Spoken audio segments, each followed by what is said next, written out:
করার লক্ষ্যে। এরপর আহিব্বু আহলা বাইতিল হুব্বি, এবং আমার যারা আহলে বাইত আলাইহিমুস সালাম ওনাদেরকে মহব্বত করা আমার সন্তুষ্টি লাভের লক্ষ্যে। সুবহানাল্লাহ। এখানে কিন্তু বলা হলো আমার যারা আহলে বাইত আলাইহিমুস সালাম ওনাদেরকে তোমরা মহব্বত করবে কেন? আমার সন্তুষ্টি লাভের জন্য। আমাকে যে সন্তুষ্ট করতে চাও, আমার রেজামন্দি হাসিল করতে চাও, তাহলে তোমাদের অবশ্যই আমার যারা আহলে বাইত আলাইহিমুস সালাম ওনাদেরকে মহব্বত করতে হবে। এটি স্পষ্ট এখানে বলে দেওয়া হলো। এখানে আল্লাহ পাক বলে দিলেন যে কুল লা আসআলুকুম আলাইহি আজরান ইল্লাল মাওয়াদ্দাতা ফিল কুরবা, যে আমার হাবিব সাল্লাল্লাহু আলাইহি ওয়াসাল্লাম বলে দিন তোমরা কিছু দিতে পারবে না, তোমাকে চাওয়ার তো কোনো বিষয় নেই। এখানে বিষয় হচ্ছে তোমরা আমার যারা আহলে বাইত আলাইহিমুস সালাম ওনাদেরকে তোমরা মহব্বত করবে, ওনাদেরকে তোমরা মহব্বত করবে। এখানে কোনো চুচারে কিলোগাল করা যাবে না। এখন সরাসরি নির্দেশ দেওয়া হয়েছে এবং হাদিসে বলা হয়েছে, স্বয়ং নূরে মুজাসসাম হাবিবুল্লাহ হুজুর পাক সাল্লাল্লাহু আলাইহি ওয়াসাল্লাম তিনি বলেন মান আহাব্বাহু ফাকাদ আহাব্বানি ওয়া মান আবগাযাহু ফাকাদ আবগাযানি। এখানে এক হাদিসে তিনি বলেছেন যদি ইমাম হোসেন আলাইহিস সালাম, ইমাম হাসান আলাইহিস সালাম ওনাদেরকে যারা মহব্বত করলো তারা যেন আমাকেই মহব্বত করলো। সুবহানাল্লাহ। ওনাদেরকে যারা বিদ্বেষ পোষণ করলো তারা যেন আমার প্রতি বিদ্বেষ পোষণ করলো। নাউযুবিল্লাহ। এবং সেজন্য তিনি দোয়া করছেন আল্লাহুম্মা ইন্নী উহিব্বুহুমা ফাহিব্বহুমা ফাহিব্বা মা ইউহিব্বুহুমা। তিনি দোয়া করছেন বারে আলাই, আমি হযরত ইমাম হাসান আলাইহিস সালাম, ইমাম হোসেন আলাইহিস সালাম ওদেরকে মহব্বত করি। এটা কিন্তু নূরে মুজাসসাম হাবিবুল্লাহ হুজুর পাক সাল্লাল্লাহু আলাইহি ওয়াসাল্লাম সরাসরি বলেছেন যে আল্লাহ পাক যে আমি স্বয়ং নূরে মুজাসসাম হাবিবুল্লাহ হুজুর পাক সাল্লাল্লাহু আলাইহি ওয়াসাল্লাম হযরত ইমাম হাসান আলাইহিস সালাম, ইমাম হোসেন আলাইহিস সালাম ওদেরকে আমি মহব্বত করি। সুবহানাল্লাহ। কাজে আপনি ওদেরকে মহব্বত করুন, শুধু এতটুকু না। এখানে আমার মোবাইল বাজে কার, এখানে ওটা নিয়ে নাও ওটা। এরপর তিনি বলতেছেন আল্লাহুম্মা ইন্নী উহিব্বুহুমা ফাহিব্বহুমা আহিব্বা মা ইউহিব্বুহুমা ওয়া আহিব্বা মা ইউহিব্বুহুমা। যে আল্লাহ পাক প্রথম তো তিনি বলেছেন যে আল্লাহ পাক আমি ওনাদেরকে মহব্বত করি, আপনি ওনাদেরকে মহব্বত করুন। এবং এতটুকু না, ওনাদেরকে যারা মহব্বত করবে আপনি তাদেরকেও মহব্বত করুন। সুবহানাল্লাহ। যে ওনাদেরকে যারা মহব্বত করবে তাদেরকে আপনি মহব্বত করুন। সুবহানাল্লাহ। তাহলে ওনাদের প্রতি যারা বিদ্বেষ পোষণ করবে তাদের প্রতি আল্লাহ পাক এবং ওনার হাবিব সাল্লাল্লাহু আলাইহি ওয়াসাল্লাম ওনারা বিদ্বেষ পোষণ করবেন। এই বিষয়টা খুব ফিকির করতে হবে। এখন এত বড় কঠিন, অর্থাৎ এত শক্ত হাদিস শরীফ আয়াত শরীফ থাকার পরেও এটা কি করে সম্ভব হলো এই ইয়াজিদ লানতুল্লাহ আলাইহি তার দলবল এরা ওনার এই শাহাদাতের ব্যাপারে তারা জড়িত থাকা, যেটা স্বয়ং নূরে মুজাসসাম হাবিবুল্লাহ হুজুর পাক সাল্লাল্লাহু আলাইহি ওয়াসাল্লাম নিজেই বলেছেন হযরত ইমাম হোসেন আলাইহিস সালাম ওনার শাহাদাতের ব্যাপারে যারা জড়িত থাকবে এরা সুপারিশ থেকে বঞ্চিত, এরা জাহান্নামী। এরা হচ্ছে জাহান্নামী, কাট্টা কাফির, চির জাহান্নামী, কোনো সন্দেহ নেই। কাজে এখানে বিষয়টা আকীদার বিষয়। আরেকটা হচ্ছে আহলে বাইত আলাইহিমুস সালাম ওনাদেরকে মহব্বত করা ঈমান। ওনারা হচ্ছেন ঈমান, ওনাদেরকে মহব্বত করা ঈমান। ওনাদের প্রতি কোনো চুচারে কিলোকাল রাখলে, কোনো সন্দেহ পোষণ করলে সে কাট্টা কাফির, চির জাহান্নামী। ওনাদেরকে অন্তঃস্থল থেকে মহব্বত করতে হবে, সর্ববিষয় ইত্তেবা করতে হবে, মহব্বত করতে হবে। এটা এই আকীদা পোষণ করতে হবে।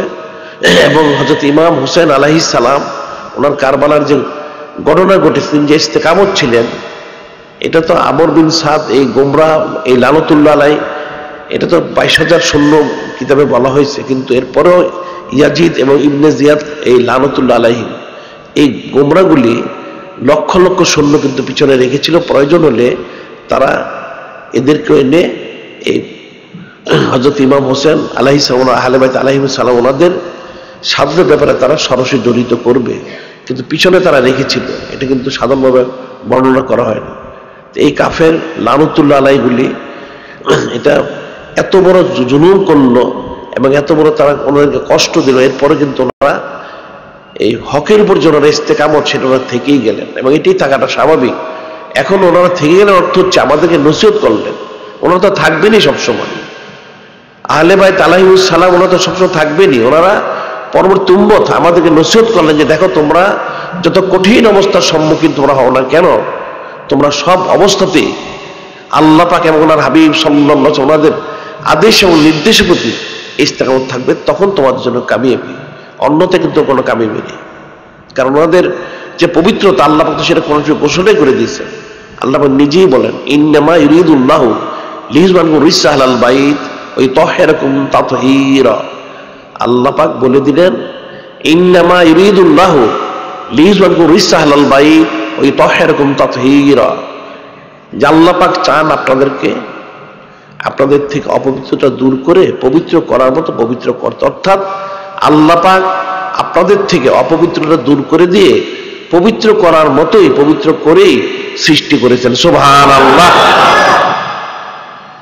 কাজে ওনারাও মাহফুজ, সংরক্ষিত।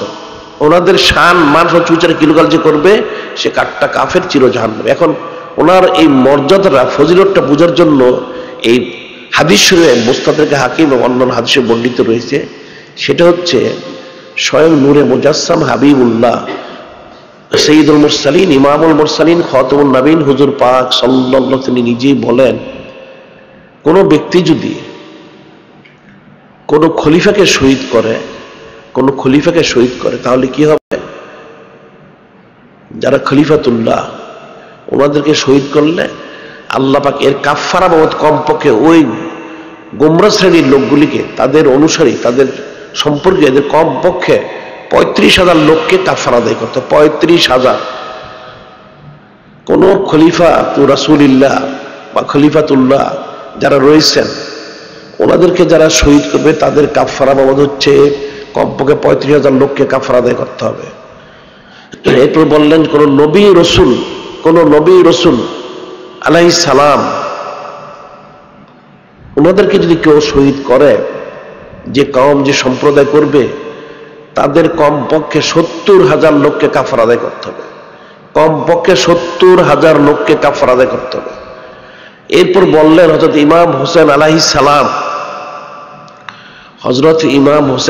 সালাম ওনার শাহাদাতের ব্যাপারে যারা জড়িত থাকবে এই শ্রেণীর লোক, ইয়াজিদ লানতুল্লাহ আলাইহি এই ধরনের যারা রয়েছে, এদেরকে কমপক্ষে 1,40,000 লোককে কাফারা আদায় করতে হবে। এখন এটা থেকে বোঝা যায় হযরত ইমাম হোসেন আলাইহিস সালাম ওনার মর্যাদা, মর্তবা, ফজিলত কতটুকু। এটা কিন্তু ফিকিরের বিষয়। যেখানে এই আকীদা পোষণ করতে হবে, হযরত আহলে বাইত আলাইহিমুস সালাম ওনাদের মহব্বত, জুজি ইমান ও মহব্বত করতেই হবে। ওনাদের ব্যাপারে কোনো চুচারে কোনো কিলোকাল চলবে না, কোনো রকম কথা বলা চলবে না। সব অবস্থাতেই ওনাদের পরিপূর্ণ মহব্বত করতে হবে, ইত্তেবা করতে হবে। এবং এই কারবালার যে ঘটনা ঘটেছে, হযরত ইমাম হোসেন আলাইহিস সালাম এবং ওনার যারা আহলে বাইত আলাইহিমুস সালাম ওনাদের যে ইস্তেকামত, এটা থেকে এই ইবরতটা হাসিল করতে হবে যে সব সময় কোরআন শরীফ, হাদিস শরীফ, ইজমা কিয়াসের উপর ইস্তেকামত থাকতে হবে। কোনো অবস্থাতেই কিন্তু এখান থেকে সরা যাবে না। সেটা ওনারা শিক্ষা দিয়ে দিলেন যে শহীদ হতে হবে, অসুবিধা নেই। যদি কেউ শহীদ হয়েও যায় তারপরেও কিন্তু সে থেকে ইস্তেকামত থাকতে হবে। ওনারা সেই নসিহতটা করলেন। এই নসিহতটা উম্মতের জন্য স্মরণ রাখতে হবে। এখন কিন্তু মানুষ দেখা যাচ্ছে এই ওলামায়ে সুগুলি এরা সামান্য দুনিয়ার জন্য, কিছু টাকা পয়সা খুদকুরা হাসিল করার জন্য, একটা মন্ত্রী, মিনিস্টার, এমপি হওয়ার জন্য এই তন্ত্র মন্ত্র করে থাকে, বেপর্দা হয়ে থাকে, ছবি তুলে থাকে, গান বাজনা করে থাকে, খেলাধুলা করে থাকে, দেখে থাকে, চরম হারাম কাজে তারা মশগুল হয়ে যায়। নাউযুবিল্লাহ। এরা সামান্য পয়সার জন্য, একটা দলমত করার জন্য, কিছু টাকা পয়সা পাওয়ার জন্য, খুদকুরা খাওয়ার জন্য এরা কি করে থাকে? ইসলামে গণতন্ত্র হারাম সেটাকে তারা জায়েজ ফতোয়া দেয় এবং সেটা নিজেরা করে থাকে। নাউযুবিল্লাহ। ইসলামে পর্দা করা ফরজে আইন, অথচ তারা দুনিয়া হাসিলের জন্য সে বলে থাকে বর্তমান যেমন এত পর্দার প্রয়োজন নেই। নাউযুবিল্লাহ। আবার ইসলামের শরীয়তে ছবি তোলা, আঁকা রাখা হারাম এবং জাহান্নামী হওয়ার কারণ। কুল্লু মুসাউবিরিন ফিন্নার, প্রত্যেক ছবি তুলনেওয়ালা জাহান্নামী। এরা কিন্তু সামান্য দুনিয়াবি ফায়দা হাসিল করার জন্য, খুদকুরা পাওয়ার জন্য তারা বলে থাকে বর্তমান জামানায় ছবির প্রয়োজন রয়েছে। নাউযুবিল্লাহ। এবং কুল্লু লাইবিন হারাম, প্রত্যেক প্রকার খেলাধুলাই হারাম। হালাল জানলে সে কাটটা কাফের, মুরতাদ হবে। এরা কিন্তু দুনিয়াবি কিছু পয়সা হাসিল করার লক্ষ্যে, কিছু কুতকুরা খাওয়ার জন্য এরা বলে থাকে বর্তমান জামানায় কিছু খেলাধুলার প্রয়োজন রয়েছে, নাউজুবিল্লাহ। এবং এরা ছবি, টিভি চ্যানেল সম্পূর্ণ হারাম, টিভি চ্যানেল দেখা, টিভি রাখা হারাম। এরা কিন্তু কিছু পয়সা খুতকুরা পাওয়ার জন্য এরা বলে থাকে বর্তমান জামানায় টিভি চ্যানেল ভিত্তিক ইসলাম কি করে প্রচার করবে, নাউজুবিল্লাহ। এদের প্রত্যেকটা আমল হচ্ছে কুফরির সাথে সম্পৃক্ত। এই জন্যই হযরত ইমাম হোসেন আলাইহিস সালাম তিনি যে কারবালাতে শিক্ষা দিলেন যে তোমরা কোনো অবস্থাতেই কোরআন শরীফ, হাদিস শরীফ, ইজমা কিয়াসের বাইরে যেতে পারবে না, সব অবস্থায় ইস্তেকামত থাকতে হবে। এখন তোমাদের মাল দিতে হলে মাল তো দিবেই, এমনকি তোমরা জানো প্রয়োজনে দিতে হবে, তোমাদের যদি দিতে হয় তারপরে ইস্তেকামত থাকবে। কিন্তু এখন দেখা যাচ্ছে ওলামায়ে সুদের কারণে আওয়ামুন নাস, এই যে হযরত ইমাম হোসেন আলাইহিস সালাম ওনার শিক্ষা, এটা থেকে সম্পূর্ণ মাহরুম। এরা মানুষকে অসৎ দিয়ে মিথ্যা বলে, কুফরি কথা বলে, গুমরাহিমূলক কথা বলে বিভ্রান্ত করার চেষ্টা করে থাকে। এদের জন্য কিন্তু বলা হয়েছে, হাদিস শরীফে বলা হয়েছে, হযরত আবু হুরায়রা রাদিয়াল্লাহু তাআলা হতে বর্ণিত, নূরে মুজাসসাম হাবিবুল্লাহ হুজুর পাক সাল্লাল্লাহু আলাইহি ওয়াসাল্লাম ইরশাদ করেন, ইয়াকুনু ফি আখিরিজ জামানে দাজ্জালুনা কাযযাবুন ইয়াতুনাকুম মিনাল আহাদিস বিমা লাম তাসমাউ আনতুম ওয়ালা আবাউকুম ফাইয়াকুম ওয়া ইয়্যাহুম লা ইউদিল্লুকুম ওয়ালা ইফতিনুনাকুম। হযরত আবু হুরায়রা রাদিয়াল্লাহু তাআলা আনহু তিনি বর্ণনা করেন, নূরে মুজাসসাম হাবিবুল্লাহ হুজুর পাক সাল্লাল্লাহু তিনি ইরশাদ করেন, আখিরি জামানে কিছু, ইয়াকুনু ফি আখিরিজ জামানে দাজ্জালুনা কাযযাবুন, অনেক মিথ্যা দাজ্জাল বের হবে। মূল দাজ্জাল কিন্তু একটা, এর অনুসারী বের হবে অনেক। এরা এমন কথা বলবে তোমাদের বাপ দাদা 14 পুরুষ কখনো সেটা শোনোনি। এদের থেকে দূরে থেকো, এদেরকে দূরে রেখো, এরা গোমরা করতে পারবে না। এখন এই ওলামায়ে সুগুল কিন্তু হচ্ছে দাজ্জালের ছেলা, এরা সেই দাজ্জাল, এরা মিথ্যা বলে থাকে, এরা শরীয়তের হুকুমকে তার পরিবর্তন করতে চায়। কাজী এটা মনে রাখতে হবে, হযরত ইমাম হোসেন আলাইহিস সালাম ওনার যে কারবালার শিক্ষা, নসিহত, ইবরত, সেখান থেকে মনে রাখতে কোরআন শরীফ, হাদিস শরীফ, ইজমা কিয়াসের ইস্তেকামত থাকতে হবে। এখন এই ওলামায়ে সুদকে অনুসরণ করে, এই ওলামায়ে সুদ কিন্তু জঙ্গির অন্তর্ভুক্ত, এগুলো জঙ্গিও মুসলমানদের অনর্থক তারা মেরে থাকে, নাউজুবিল্লাহ। এগুলি জঙ্গির অন্তর্ভুক্ত, সন্ত্রাসী। এদের জন্য মুসলমানদের এই বদনাম হচ্ছে। এই কাফের মুশরিকগুলি যেগুলি মূল জঙ্গি, মূল সন্ত্রাসী ইহুদি নাসারাগুলি, এগুলি এই ওলামায়ে সুদের কারণে মুসলমানদেরকে দোষারোপ করে থাকে, নাউজুবিল্লাহ। আসল জঙ্গি সন্ত্রাসী হচ্ছে কিন্তু ইহুদি মুশরিক নাসারাগুলি, ওই বেদিন বদ্দিনগুলি হচ্ছে অরিজিনাল এই সন্ত্রাসী এবং জঙ্গি। এই অরিজিনাল সন্ত্রাসী জঙ্গিগুলি এখন মুসলমানদের মধ্যে কতগুলি বানিয়ে নিয়ে, যেগুলি নামদারি মুসলমান, আসলে এগুলি প্রকৃত মুসলমান নয়, এদের দ্বারা মুসলমানদের বদনাম করার জন্য, ইসলামের বদনাম করার জন্য তারা সেটা প্রচার প্রসার করে যাচ্ছে। কাজী এই সমস্ত দাজ্জালে কাযযাব, এদের থেকে দূরে থাকতে হবে। আর এই কারবালার যে বিষয়টা, এটা কিন্তু স্মরণ রাখতে হবে। এখন মুসলমান এত গাফিল, অথর্ব হয়ে গেছে, লেখাপড়া তো নেই, ইলিম নেই, কালাম নেই, চর্চা নেই, এরা পড়াশোনা তো করেই না, এবং এটা শুনে মনে রাখারও চেষ্টা করে না, নাউজুবিল্লাহ। যে এই যে কারবালার ওই ইবরত, নসিহত, আশুরা মিনাল মুহররম, বৎসরের প্রথম মাস, এটা তো সারা জীবন স্মরণ রাখতে হবে, সবসময় স্মরণ রাখতে হবে। এই বিষয়গুলি যদি কেউ স্মরণ রাখে, তাহলে নূরে মুজাসসাম হাবিবুল্লাহ, সৈয়দুল মুরসালিন, ইমামুল মুরসালিন, খাতামুন নবীন হুজুর পাক সাল্লাল্লাহু আলাইহি ওয়াসাল্লাম যে বিষয়টা, যে রবিউল আউয়াল শরীফ মাস, 12 রবিউল শরীফ, সঈদুল আইয়াদ, সঈদুল ঈদ আজম, সঈদ ঈদ মিলাদুন নবী সাল্লাল্লাহু আলাইহি সাল্লাম, এর যে খুশুসিয়ত, তখন সে বুঝতে পারবে। এই বিষয়গুলি না বুঝলে সেটা কখনো বুঝতে পারবে না, যেটা মনে রাখতে হবে। এখন আমাদের যে বিষয়টা, আশুরার যে আমল, সেটা তো হয়ে গেছে, বা যা বাকি সেটা করে ফেলতে হবে। আর আকীদার ব্যাপারে নবী রাসূল আলাইহিস সালাম মাসুম, নিষ্পাপ, কোনো গুনাহগার নেই। যারা বলবে তারা মিথ্যাবাদী, তারা লানতুল্লাহ আলাইহি। আর সাহাবায়ে কিরাম রাদিয়াল্লাহু তাআলা ওনারা মাহফুজ, সংরক্ষিত, ওনাদের সম্পর্কে চুচারে কিলোকাল করলে সেও লানতুল্লাহ আলাইহি। হযরত মুয়াবিয়া রাদিয়াল্লাহু তাআলা ওনার সম্পর্কে চুচারে কিলোকাল করলে সেও লানতুল্লাহ আলাইহি, মনে রাখতে হবে। আর এরপর যেটা বলা হয়েছে, হযরত আহলে বাইত আলাইহিস সালাম, ওনাদের তো বেমিসাল, ওনাদের শান, মান, মর্যাদা, ফজিলত তো বলার অপেক্ষা রাখে না। যেটা যেমন কিতাবে বর্ণিত রয়েছে, হযরত আলী কারামাল্লাহু ওয়াজহু রাদিয়াল্লাহু তাআলা আনহু তিনি বলেছিলেন হযরত দাউদ আলাইহিস সালাম উনি একজন জলিল কদর রসুল, ওনার শানে যে অপবাদ দিবে, শরীয়তের মাসালা হচ্ছে কেউ অপবাদ দিলে সে যে প্রমাণ করতে না পারে তাকে 80 দৌড়া ব্যাট মারতে হয়। তিনি বললেন হযরত দাউদ আলাইহিস সালাম ওনার শানে কেউ যে অপবাদ দেয় সে প্রমাণ করতে না পারে, তাহলে আমি তাকে 80টা নয় 80 পূরণ 2 160টা দৌড়া তাকে আমি মারব। কারণ তিনি জলিলুল কদর রসুল। বিষয়টা ঠিক এরকমই। এখন হযরত আহলে বাইত আলাইহিমুস সালাম ওনাদের শানে যদি এই সমস্ত করে, ওটা শুধু একবার লানতুল্লাহ আলাইহি, ওটা একাধিকবার এটা লানতুল্লাহ আলাইহি, এটা মনে রাখতে হবে। কঠিন আযাব গজবে গ্রেফতার হবে, এটা বলার অপেক্ষা রাখে যে ওনাদের মহব্বত জুজ ঈমান। এখন সকলের মহব্বতই জুজ ঈমান, খাস করে ওনাদেরটা জুজ ঈমান বলা হয়েছে।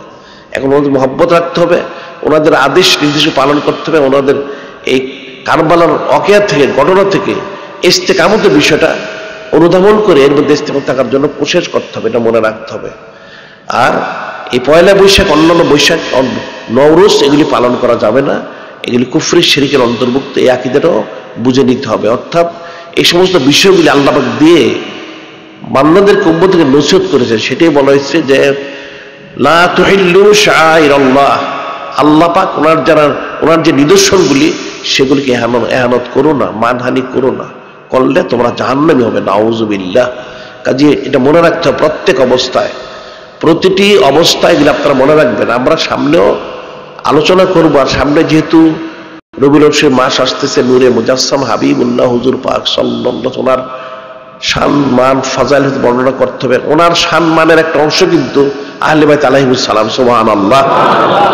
নূরে মুজাসসাম হাবিবুল্লাহ সাইয়্যিদুল মুরসালিন, ইমামুল মুরসালিন, খাতামুন নবীন হুজুর পাক সাল্লাল্লাহু আলাইহি ওয়াসাল্লাম ওনার শান মান মর্যাদা মর্তবার একটা অংশ কিন্তু হযরত আহলে বাইত আলাইহিমুস সালাম ওনারা নিজেরাই স্বয়ং, সুবহানাল্লাহ।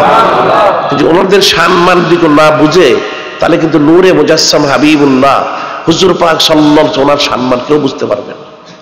কাজে এটা খুব ফিকির করতে হবে। আল্লাহ পাক যেন আমাদেরকে এই আকীদা পোষণ করে, ইবরত হাসিল করে, খালিসভাবে যেভাবে আল্লাহ পাক ওনাকে মহব্বত করা প্রয়োজন, ওনার হাবিব সাল্লাল্লাহু আলাইহি ওয়াসাল্লাম মহব্বত প্রয়োজন, ঠিক একইভাবে সাহাবায়ে কিরাম রাদিয়াল্লাহু আনহুম মহব্বত প্রয়োজন, এবং ঠিক একইভাবে আহলে বাইত আলাইহিমুস সালাম ওনাদেরকে মহব্বত করার, ইত্তেবা করার জন্য তৌফিক দান করেন, এবং ওনাদের মধ্যে ইস্তেকামত থাকার জন্য তৌফিক দান করেন। এখানে কতগুলি বিষয় আমরা প্রতিদিন প্রতি সপ্তাহে আলোচনা করে থাকি, এটা জানিয়ে দেওয়ার জন্য। ওমা আলাইনা ইল্লাল বালাগ, পৌঁছে দেওয়া হচ্ছে আমাদের দায়িত্ব। দৈনিক আল ইসলাম শরীফ বলা হচ্ছে, এটা তো এখন পৃথিবীর প্রায় সব দেশ থেকে পড়ে থাকে, এবং শহর হিসেবে এখন প্রায় 6384টা শহর থেকে পড়ে থাকে, সুবহানাল্লাহ। এটার জন্য আমরা বলে থাকি যেটা একটা বড় সদকা জারিয়া। এই দৈনিক আল ইসলামের জন্য এর খেদমতের আঞ্জাম দেওয়া প্রত্যেকের দায়িত্ব, কর্তব্য। এটা বিজ্ঞাপন দিয়ে হোক, সরাসরি আর্থিক খেদমত করে হোক, এর খেদমতের আঞ্জাম দেওয়া প্রত্যেক মুসলমানের জন্য দায়িত্ব, কর্তব্য, এটা মনে রাখতে হবে। এটা কিন্তু এত বড় সদকা জারিয়া, যেটা হচ্ছে সারা পৃথিবীর কাজ হচ্ছে, একটা বিষয় নয়। ইসলামের প্রত্যেকটা দিক থেকেই আল্লাহ পাক ওনার রহমত, ওনার হাবিব সাল্লাল্লাহু আলাইহি ওয়াসাল্লাম ইহসানে সব দিক থেকে এই দৈনিক আল ইসলাম শরীফের মাধ্যমে খেদমতের আঞ্জাম দেওয়া হচ্ছে। কাজে এটা প্রত্যেকের জন্য দায়িত্ব করতে, এর খেদমতের আঞ্জাম দেওয়া। সরাসরি আর্থিক খেদমত করা যেতে পারে, অথবা বিজ্ঞাপন দিয়েও করা যেতে পারে। আর সঈদুল আইয়াদ, সঈদ ঈদ আজম, সঈদ ঈদ আকবর, ঈদে মিলাদুন নবী সাল্লাল্লাহু আলাইহি ওয়াসাল্লাম উপলক্ষে মাসিক আল বাইনাত শরীফের বিশেষ সংখ্যা বের হবে। হ্যাঁ, এটা প্রতি বছর আমরা বের করে থাকি রবিউল আউয়াল শরীফ উপলক্ষে। এখানে বলা হচ্ছে যারা প্রত্যেকবারে বিজ্ঞাপন দিয়ে বা আর্থিক খেদমত করে এতে শরীক থেকে থাকেন, তারা যেন এবারকার প্রত্যেকে আপনারা এই মাসিক আল বাইনাত শরীফ যেটা বের হবে বিশেষ সংখ্যা, যেখানে নূরে মুজাসসাম হাবিবুল্লাহ হুজুর পাক সাল্লাল্লাহু আলাইহি ওয়াসাল্লাম ওনাদের সানা সিফাত, ফাজাইল, ফজিলত, আহলে বাইত আলাইহিমুস সালাম ওনাদের ফাজাইল বর্ণনা থাকে, সেই পত্রিকার খেদমতের আঞ্জাম আপনারা প্রত্যেকে দিবেন, বিজ্ঞাপন দিয়ে হোক অথবা সরাসরি আর্থিক খেদমত করেই হোক, এটা করে যাবেন। আর এটা মনে রাখবেন, এই বিষয়গুলো তো নাজাতের জন্য বড় জরিয়া হবে, এগুলি নাজাতের কারণ হয়ে দাঁড়াবে। মানুষ তো অনেক কিছু আমল করে থাকেন, কতটা আমল তার কবুল হচ্ছে সে তো নিজেও জানে না, কিন্তু নূরে মুজাসসাম হাবিবুল্লাহ হুজুর পাক সাল্লাল্লাহু আলাইহি ওয়াসাল্লাম যে বিষয়গুলি সংশ্লিষ্টতা রয়েছে সেগুলো কিন্তু আল্লাহ পাক সহজেই কবুল করে নেন, সুবহানাল্লাহ। আর এখানে বলেছে মেয়েদের তালিমের ব্যাপারে আমরা জোর দিয়ে থাকি, মহিলাদের তালিমের ব্যাপারে। এখানে প্রতি সোমবার দিন আঞ্জুমান হয়ে থাকে 11টা থেকে 2:30, আর জুমার দিন বাদ জুমার থেকে আলোচনা হয়ে থাকে, নসিহত করা হয়ে থাকে। কাজে আপনারা নিজের আহলিয়া হোক, মেয়ে হোক, অধীনস্থ মহিলা যারা, মেয়ে যারা, তাদেরকে এই তালিমে নিয়ে আসবেন, এটা মনে রাখতে হবে। এটা আমরা তাগিদ দিয়ে, একজন পুরুষকে আল্লাহ দরকার, মেয়েদের কিন্তু আল্লাহ দরকার, এটা মনে রাখতে হবে। একজন মহিলা যদি আল্লাহ হয় তাহলে একটা সংসারে হেদায়েত লাভ করে, আর আল্লাহ পাক না করুন বিপরীত যদি হয় তাহলে কিন্তু আর ফিতনা ফাসাদ আযাব গজবের আর কোনো শেষ থাকে না। কাজী এটা মনে রাখতে হবে, প্রত্যেকেই তার অধীনস্থ মেয়েদেরকে তালিমের জন্য এখানে নিয়ে আসবে। আর এছাড়া রমজান শরীফে তো পুরো মাস তালিম হয়, রবিউল আউয়াল শরীফে পুরো মাসই তালিম হবে ইনশাআল্লাহ, হয়ে থাকে। আচ্ছা, এখানে আগামীকাল রোজ শনিবার 11ই মুহররম, অর্থাৎ 12ই মুহররম পড়ে যাবে, এটা দিবত রাতে, 11ই মুহররম দিবত রাত্র সামার মাহফিল হবে কালকে। এখানে সামার মাহফিল, এশার নামাজ আওয়াল ওয়াক্তে হয়ে আজান দিয়ে তারপর সামার মজলিস সেখানে হবে কালকে। এটা আশুরা মিনাল মুহররম উপলক্ষে সামার মজলিসের ইন্তজাম করা হচ্ছে। আর এরপর বলা হচ্ছে কিনা আগামী মঙ্গলবার 14ই মুহররম দিবগত রাত্রিতে, এটা আশুরা মিনাল মুহররমের সম্মানার্থে করা হচ্ছে আযাব গজবের প্রদর্শনী মাহফিল অনুষ্ঠিত হবে। আযাব গজব, কাফের মুশরিকগুলি মুসলমানদের প্রতি জুলুম করে থাকে, এখনো করে যাচ্ছে। এই জুলুম করার কারণে এদের প্রতি যে আল্লাহ পাক তিনি অসন্তুষ্ট, ওনার হাবিব সাল্লাল্লাহু আলাইহি ওয়াসাল্লাম অসন্তুষ্ট হয়ে এদেরকে গজব নাজিল করা হচ্ছে, এদের গজব নাজিল হচ্ছে। এই গজব নাজিলের বিষয়গুলি এটা প্রদর্শন করা হবে। গত 2বার করা হয়েছে, এবার 3য়বার করা হবে 14ই মুহররম অর্থাৎ মঙ্গলবার দিবাগত রাত্রিতে আশুরা মিনাল মুহররমের সম্মানার্থে এই প্রদর্শনীটা হবে। এখন আপনারা যাদের পক্ষে সম্ভব এটা এই সামার মাহফিলে এবং আযাব গজব প্রদর্শনের মাহফিলে উপস্থিত থাকার চেষ্টা করবেন। আর আরেকটা হচ্ছে যেটা আগামী বৃহস্পতিবার 16ই মুহররম দিবাগত রাত সামার মাহফিল হবে। এটা আশুরা মিনাল মুহররম উপলক্ষেই 2 দিন হবে, অর্থাৎ একটা হচ্ছে শনিবার, একটা বৃহস্পতিবার, মধ্যে হবে মঙ্গলবার দিন আযাব গজব প্রদর্শন। এটা বেশি সামার পাঠক বেশি হওয়ার কারণে যেন 2 দিনের ব্যবস্থা করা হয়েছে। এরপর বলা হয়েছে যে গতবার যে আযাব গজব প্রদর্শনী করা হয়েছিল তার সিডি রয়েছে, আপনারা যারা পক্ষে সম্ভব সেটা সংগ্রহ করে নিয়ে যাবেন। আর এখানে ছাত্র আঞ্জুমানের কাছে ওই স্পেস সুরমা পাওয়া যায়, আজকে অন্তত স্পেস সুরমা দেওয়া যেতে পারে, এটা 1 বছরের শেফার জন্য, এছাড়া সবসময় দেওয়া যেতে পারে। ওটা ছাত্র আঞ্জুমানের কাছে আছে, আপনারা সংগ্রহ করতে পারবেন। আর ছাত্র ছাত্রী ভর্তি করা হচ্ছে, যারা ভর্তি করা চান তারা যোগাযোগ করবেন আমাদের মাদ্রাসায়, ছেলেদের মাদ্রাসায়, মেয়েদের মাদ্রাসায়।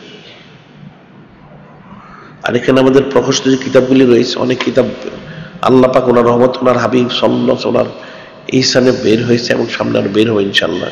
সেগুলো আপনারা প্রত্যেকটাই সংগ্রহ করবেন। কারণ আমাদের কিতাবগুলি অনেক দলিল আদিল্লা ভিত্তিক, প্রত্যেকটার পিছনে অনেক দলিল, যেটা সাধারণত বাজারে এই ধরনের কিতাব পাওয়া যায় না, এটা মনে রাখতে হবে। নির্ভরযোগ্য দলিল ভিত্তিক, কোরআন শরীফ হাদিস বা ক্যাসেট দলিল ভিত্তিক। এটা সেখানে কোনো কোরআন শরীফ হাদিস বা ক্যাসেট খেলাপ কিছু থাকে না, বরং এর সে দলিল ভিত্তিক বিষয়গুলি থাকে, যেটা অন্য বাইরের কিতাবে পাওয়া যায় না। কাজে আমাদের যে কিতাব বের হয়ে থাকে সেগুলি পত্রিকা হোক, কিতাব হোক, প্রত্যেক আপনারা সংগ্রহ করবেন। আর এখানে বলা হচ্ছে মক্কা শরীফ, মদিনা শরীফ, কাবা শরীফ, হজ শরীফ এর ছবিযুক্ত, ছবি সম্বলিত জায়নামাজ যদি কারো থেকে থাকে, সেই জায়নামাজ আপনারা নামাজ পড়বেন, সেটা হারাম। কবিরা গুনাহ হবে, কুফরি গুনাহ হবে, সেগুলি শেয়ার অন্তর্ভুক্ত।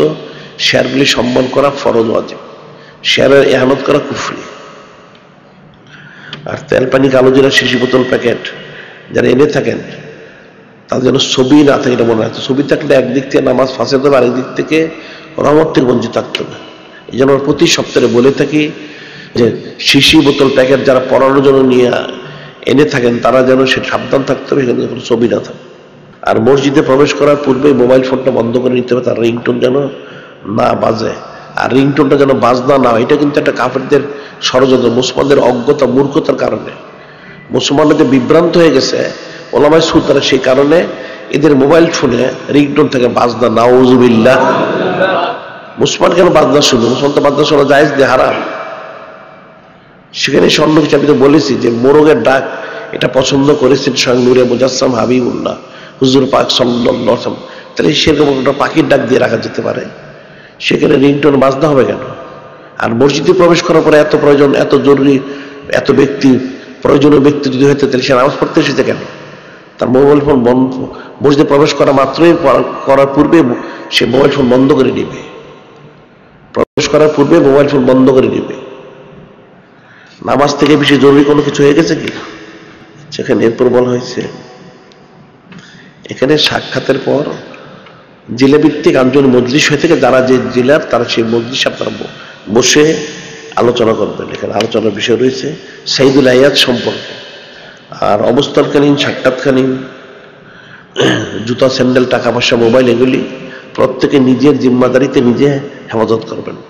জুতা চোর, পকেটমার, স্যান্ডেল চোর, মোবাইল চোর ইত্যাদি শ্রেণীর লোক মসজিদ, মাদ্রাসায় এসে থাকে চুরি করার জন্য। কাজে প্রত্যেকে নিজের পকেট, জুতা, স্যান্ডেল, মোবাইল সাবধান রাখবেন, এটা মনে রাখতে হবে। আর যা বলা হলো যে কালকে সামার মজলিস হয়েছে, এরপর মঙ্গলবার দিন হচ্ছে আজাবগত প্রদর্শনী, আবার বৃহস্পতিবার দিনও সামার মাহফিল রয়েছে। আর ইবরত নসিহত যেটা যা বলা হলো, এটা আপনারা মনে রাখবেন। এর মধ্যে ইবরত নসিহত রয়েছে। এখন 1 বছর যদি কেউ আবার সামনে পায়, তাহলে সে আশুরা মিনাল মুহররম পাবে, এছাড়া কিন্তু সে পাবে না, এটা মনে রাখতে হবে। এটা 1 বছর হায়াতের সাথে সম্পৃক্ত। এবং এর থেকে ইবরত নসিহত হাসিল করে এরপরে ইস্তেকামত থাকার জন্য কোশিশ করতে, আকীদা শুদ্ধ করতে হবে, আমল শুদ্ধ করতে হবে, এর মধ্যে ইস্তেকামত থাকতে হবে। কাজে আমরা দোয়া করবো, আরজ করবো যাতে আল্লাহ পাক, যিনি খালিক, মালিক, রব, নূরে মুজাসসাম হাবিবুল্লাহ হুজুর পাক সাল্লাল্লাহু আলাইহি ওয়াসাল্লাম, ওনারা যেন আমাদেরকে এর উপর ইস্তেকামত থেকে ওনাদের আদেশ নির্দেশ মোতাবেক আমল করার এবং এর বারাকাত, ফুজাত, নেয়ামত, রহমত, মাগফিরাত, হিসা লাভ করার যেন তৌফিক দান করেন। এখন যারা 4 রাকাত